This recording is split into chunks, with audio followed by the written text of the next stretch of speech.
ಇವತ್ತು ಬೆಳಗ್ಗೆ ಬಂದ ಸುದ್ದಿ ಅನಿರೀಕ್ಷಿತ ಇದು. ಸಿದ್ದರಾಮಯ್ಯನವರು ನಿನ್ನೆ ದಿಲ್ಲಿಗೆ ಹೋಗಿದ್ದಾರೆ. ರಾಜನಾಥ್ ಸಿಂಗ್ ಅವ್ರನ್ನ ಭೇಟಿಯಾದರು. ಇವತ್ತು ದೆಹಲಿ ವರಿಷ್ಠರ ಜೊತೆಗೆ ಸಭೆ ಇದೆ ಅಂತ ನಿನ್ನೆ ಹೇಳಿದ್ವಿ ನಾವು ನಿಮಗೆ.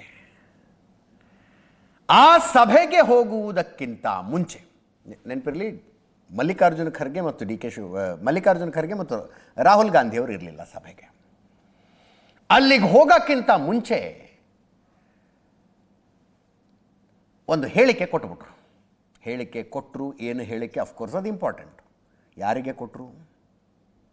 ರಾಷ್ಟ್ರೀಯ ಸುದ್ದಿವಾಹಿನಿಗೆ ಕೊಟ್ಟರು, ನ್ಯಾಷನಲ್ ಮೀಡಿಯಾಗೆ ಕೊಟ್ಟರು, ಇಂಡಿಯಾ ಟುಡೇಗೆ. ಹಿರಿಯ ಪತ್ರಕರ್ತ ರಾಜದೀಪ್ ಸರ್ದೇಸಾಯಿ ಕೊಟ್ಟರು. ಚೆಕ್ ಮಾಡಿದ್ವಿ ನಾವು. ಆಮೇಲೆ ಏನು ರಾಜದೀಪ್ ಸರ್ದೇಸಾಯಿ ಹೋಗಿ ಅವ್ರದ್ದು ಅಪಾಯಿಂಟ್ಮೆಂಟ್ ತಗೊಂಡು ಕಾದು ಪ್ಲೀಸ್ ಕೊಡಿ ಮಾತಾಡಿ ಹಾಗೇನಾದ್ರು ತಗೊಂಡ್ರ ಅಂತ? ಇಲ್ಲ, ಏನೋ ಮಾತಾಡೋಕ್ಕಿದೆ ಬನ್ನಿ ಇಲ್ಲಿ ಅಂತ ಕರೆಸಿ ಕೊಟ್ರಂತೆ ಹೇಳಿಕೆಯನ್ನು. ಅಲ್ಲಿಗೆ it was fully prepared statement. ಏನು ಮಾತಾಡಬೇಕು ಅನ್ನೋದನ್ನು ಡಿಸೈಡ್ ಮಾಡಿದ್ರು, ಟೈಮಿಗೆ ಕಾಯ್ತಾಯಿದ್ರು. ಇವತ್ತಿನ ಟೈಮಿಗೆ ಕೊಟ್ಟರು.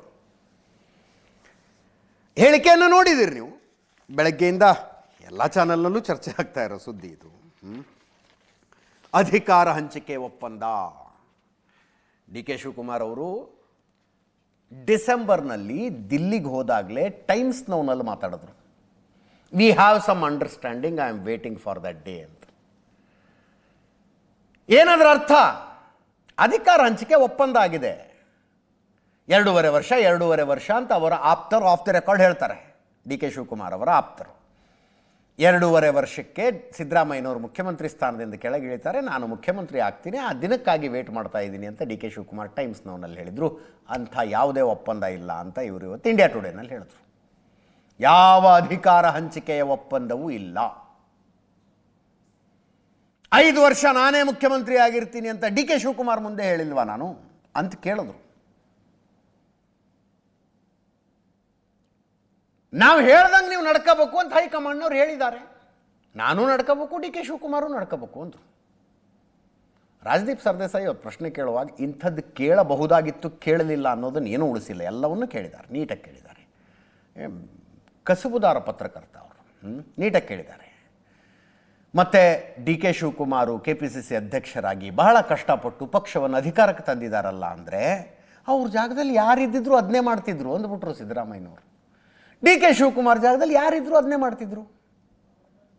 ಮತ್ತು ಡಿ ಕೆ ಶಿವಕುಮಾರ್ ಮುಖ್ಯಮಂತ್ರಿ ಆಗಬೇಕು ಅಂತ ಕೆಲವು ಶಾಸಕರು ಹೇಳ್ತಾರಲ್ಲ ಅಂದರೆ, ಕೆಲವು ಶಾಸಕರು, ಕಡಿಮೆ ಶಾಸಕರು ಡಿ ಕೆ ಶಿವಕುಮಾರ್ ಮುಖ್ಯಮಂತ್ರಿ ಆಗಬೇಕು ಅಂತ ಆಸೆ ಇರೋದೇನು ತಪ್ಪಲ್ಲ ಅಂತ.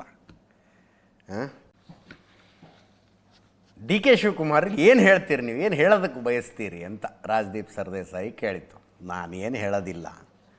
ಆಮೇಲೆ ಮತ್ತೆ ಒತ್ತಿ ಕೇಳ್ತಾರೆ ಅವರು, ಕುರ್ಸಿ ಖಾಲಿ ಇಲ್ಲ ಅಂತ ಹೇಳ್ತೀರಾ ಅಂತ. ನಾನು ಹೇಳೋದೇನು, ಅವರೇ ಹೇಳಿದಾರಲ್ಲ ಕುರ್ಸಿ ಖಾಲಿ ಇಲ್ಲ ಅಂತ ಟು ದ ಪಾಯಿಂಟ್ ಮಾತಾಡಿದ್ರು.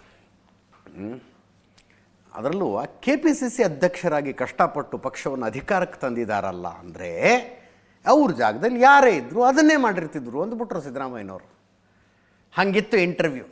ಅದಾದ ನಂತರ ಈಗ 5 ವರ್ಷ ನಾನೇ ಮುಖ್ಯಮಂತ್ರಿ ಅಂದರೆ ಈ ಅವಧಿಗೆ ನಾನೇ ಮುಖ್ಯಮಂತ್ರಿ ಅಂತ ಅವ್ರು ಹೇಳಿದ ಮೇಲೆ 2028ಕ್ಕೆ ಎಲೆಕ್ಷನ್ ಬರುತ್ತಲ್ಲ, ಅದು ಯಾರ ಲೀಡರ್ಶಿಪ್ನಲ್ಲಿ ಅನ್ನೋ ಪ್ರಶ್ನೆ ಸಹಜವಾಗಿ ಬರುತ್ತೆ. 77 ವರ್ಷ ಈಗ ಸಿದ್ದರಾಮಯ್ಯನವ್ರಿಗೆ, ಅವಾಗ 80 ಆಗಿರುತ್ತೆ. ಅವರು ಆ ಪ್ರಶ್ನೆಗೆ ಉತ್ತರ ಕೊಡುವಾಗಲೂ ಯಾವುದೇ ಹಿಂಜರಿಕೆ ಇಲ್ಲ ಅವ್ರಿಗೆ. 80 ಆದರೆ ಏನಾಯಿತು, ಏನು ರಿಟೈರ್ಡಾ? ರಾಜಕಾರಣಿಗಳಿಗೇನು ರಿಟೈರ್ಮೆಂಟ್ ಇರೋದಿಲ್ಲ ಅಂತ.